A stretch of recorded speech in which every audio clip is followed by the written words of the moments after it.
Yeah, yeah. So we're gonna have to talk about it. The Tyson Fury Chisora 3. Now let's be real. Did you pay for the fight? Because I didn't. And if you're a hardcore boxing fan, you know you're not paying for that fight. Where to begin from? Yeah, it was just a shut-up performance from Fury. I wasn't expecting nothing less from Fury. Chisora to come. Well, one thing you got to give credit to Chisora, he's gonna come and he's gonna do what he can. Limited, but yeah, he's gonna give it a go. So, respect for Chisora. It's funny actually because a lot of people were telling me about Chisora's punch resistance. Now, I'm gonna go out there and say, look, I think it was round 3 where Fury was.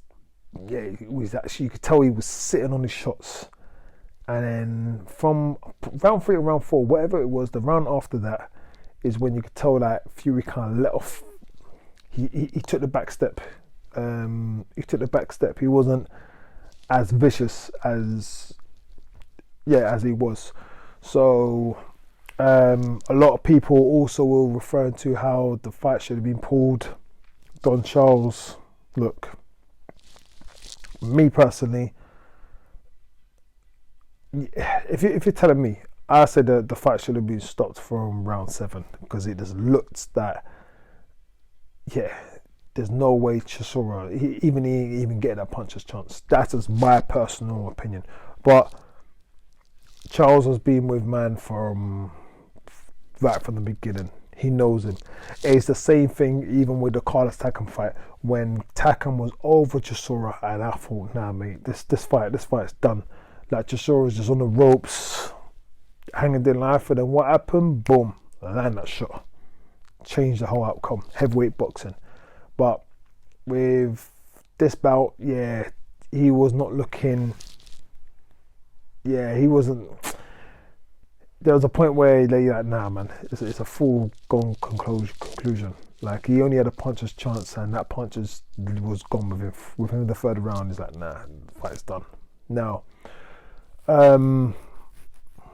my overall review on it is Chisora. It's down to him. I would like to see him call it a day, but if he wants to continue, let him continue. Who am I to tell him to stop? Fury now. Now Fury, obviously he after the fight where he called out Usyk. Actually, no. Before I go back there, I've got to say something actually, and I'm gonna put my hands up and admit I was actually wrong about this. Fury is a draw in boxing. Yeah, in the UK. To bring 60,000 out in December against Chisora. Now, don't get twisted. Fury has really got the casual fans.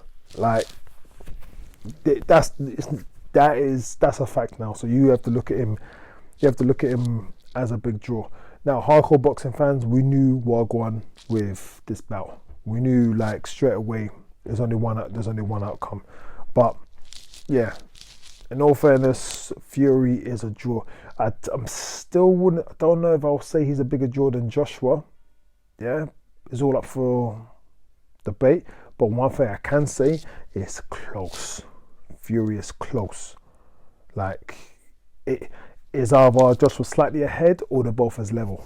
Because to bring out 60,000 in December against Chisora, where we knew what that fight was about. Well, hardcore fans will know what that fight was about. It's you know it's casual fans that's rolling out. Like, let's be real. You know it's casual fans that's rolling out to that. So yeah, credit where credit's due. Fury is a big draw. Now, post fight, this is what I am gonna say. Now, the face off. When Fury called out Usyk, and Fury's doing his thing, cussing, trying to get into Usyk said, "This is the first time ever where I felt, even though, like I said, there's nothing really, there's nothing none of these guys will take away from it, but it was the first time I could actually say that Usyk won that face-off. It was the stone cold ice stare down, and it was like, there is nothing you can say that will faze me. And it's the first time I actually felt that Fury, yeah, he lost that. He lost that face-off. Now, I'm not saying that Usyk will win the fight just based on that, but the mental edge, just based on that, Usyk won that. I'm happy for. I was going to take Tunde's line, Jealous Joe. I'm happy for Joe Joyce for stepping in, get himself into the mix, because he's another guy that, yeah, he will give it his all, and he deserves to be up there. He definitely deserves to be up there. I want to see him prosper. If the undisputed doesn't happen between Fury and Usyk for whatever reasons, I would like to see Joyce. Well, we just got to see how it all plays out, because obviously I know they're saying about Hrgovic is the mandatory for the IBF. Yeah, we've got to see how it all plays out. But yeah, that face-off, yeah, I can honestly say Fury lost that. Don't care what anyone says. Look, the psyche, that, like, there was something in there where Fury, and it's the first time during the post-fight where Fury actually complimented Usyk. He complimented him. You never really heard that from Fury. So, yeah, he actually complimented him. Interesting. Another thing which I find that I was actually told that how Fury's picked up an elbow injury which happened prior to the Chisora fight. See, this is another thing as well where I feel like I've always felt, look, Fury, great guy, 6'9". He moves like a lightweight, but I've always said to everyone, listen to me, Usyk is gonna make Fury look clumsy. Yeah. Not me saying that, it's not saying that Usyk will win the fight, but it's not going to be a walkover, what people think it will be. Yeah, with Fury coming up with this injury that he had on his elbow, it does raise red flags. If you know you had this injury, why did you proceed with the Chisora fight? Why did you just get that healed and then go fight Usyk in the new year or whenever? Obviously, because we know the Ramadan's coming after sometime in March. Can't remember when in March. So you got Ramadan. Yeah, it's all a bit of a shambles on whether the fight is going to proceed or not. But we'll just have to wait and see. Now, for Fury, overall performance, can't really take nothing away from that, apart from his jabs, his 1-2s, his hand speed was boss. Like, he was like, you got to think of this guy's 19 stone something, and the hands that he was throwing, like, quality. So yeah, but I just don't see him, because you got to realize as well, Derek is there to be hit. That's another thing. Derek is there to be hit. Usyk is going to give Fury so much problems. People just do not realize. And another thing as well, I tell people is this: when was the last time you saw Fury in there with a mover? Yeah, Otto Wallin. And you look at what Otto Wallin was doing with Fury. Yeah. A short guy. The last short movie he was in there with was Steve Cunningham, and look what Steve Cunningham was doing. So yeah. A lot of people are going to be shocked when I say that, because I know some people saying about which is the more toughest test, a Joe Joyce or a Usyk. I would say Usyk, just based on the boxing IQ. unless Fury's going to go in with his dirty tactics to win that fight. And that's the only way I feel like Fury can win the fight. Him being on the back foot, no, Fury's gonna have the same. He's gonna have the same outcome.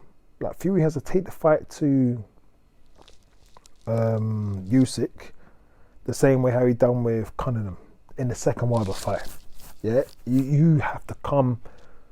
You have to come with him.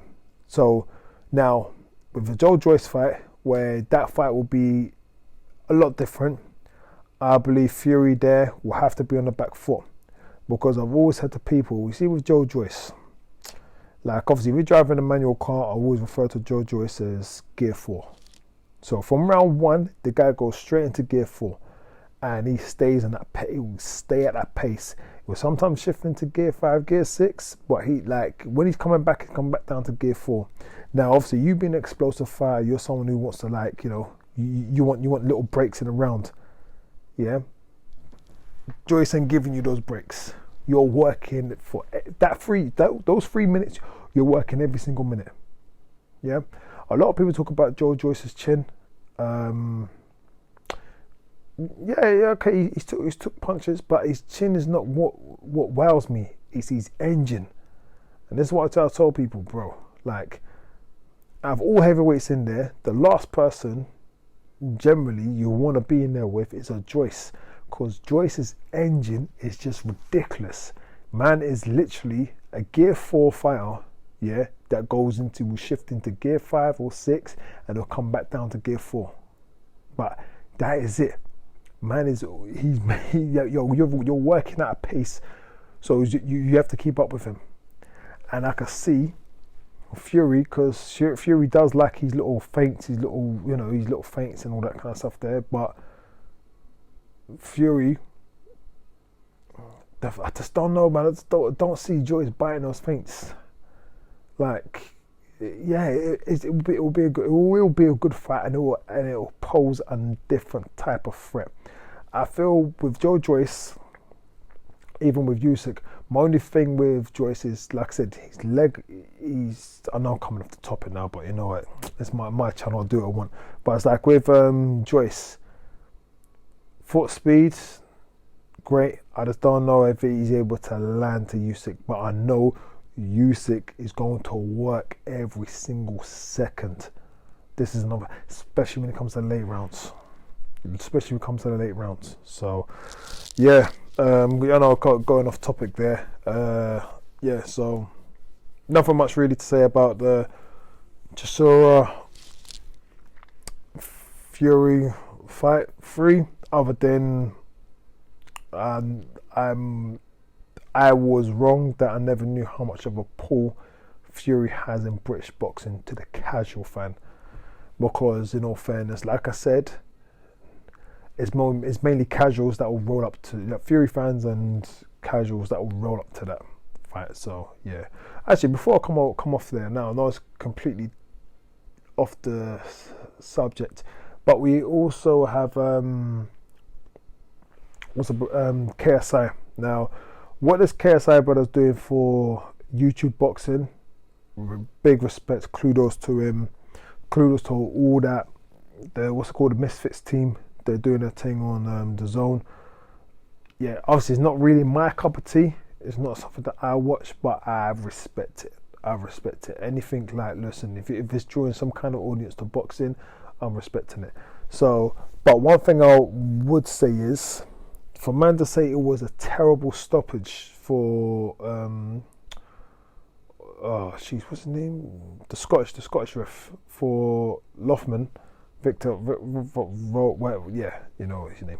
To stop it, it was a terrible stoppage. I'm like, bro, this is one thing I say. Boxing is not a game. Yeah. I'm not gonna disrespect him and say, oh yeah, he's a casual, don't know S and all this kind of stuff. There, look, he's lack on the knowledge of what a rightful stoppage and a terrible stoppage is. Look, you want to talk about terrible stoppage? Terrible stoppage will be Hal Foster, yeah, the Dubois fight. Yeah, you could say that was a terrible stoppage just based on the fact that Dubois was in a worse off situation 2 rounds before. So if you allowed Dubois to go to the stall, allow Kevin Lamena, allow him to go to the stall and let him come out for round 4. That is a terrible stoppage. Chisora was getting battered from pillar to post. Yeah, to say that's a terrible stoppage, like I said, I'm not going to disrespect him, but I'm saying that this shows the lack of knowledge, and you got to realize you don't have to be sparked out. Those punches to the brain. It's the same thing where we had Deontay Wilder in the 3rd fight, where he's getting battered from pillar to post. Even though he's on his feet, those punches, those shots that he's taking to the head. Yeah, Chisora has been in wars. The Pulev fight was a war. The Parker fight was a war. The second one, the Usyk one, he done his bit. The Dylan White fights, when he got sparked out, especially the first fight, yeah, the Carlos Takam fight, mate, Chisora has been in wars, yeah. So, yeah, you know when enough is enough. So yeah, just I'm not gonna bash him because the guy is doing his thing, but that's a casual fan perspective. What he said there is what a casual fan I'm expecting from a casual fan. And like I said, he's new to boxing. Obviously, he needs to educate himself more about it. Once he's going through certain trials and tribulations, whether they ain't gonna be as in more depth, but as in, like if he's going through certain spars and he's getting battered, or he's actually going to go out there and fight a real professional fighter, not that joke of a Mexican, that don't know where they picked him up from, then yeah, we can talk. But anyway, you know what, let me close it off with there. Make sure you like, share, comment, subscribe. Thank you for everyone. Thank you for my new subscribers. And yeah, I'm going to do something different for the end of the year. Actually, I'm going to do a award, but my personal, who I pick as in box of the year, fight of the year, round of the year, promoter of the year, who's had a bad year. I'm going to pull it all out there. So I'm going to come up with a couple of just my tips of my favorite highlights and all that. But yeah, make sure you like, share, comment, subscribe. It's Elijah Fernand, I'm out.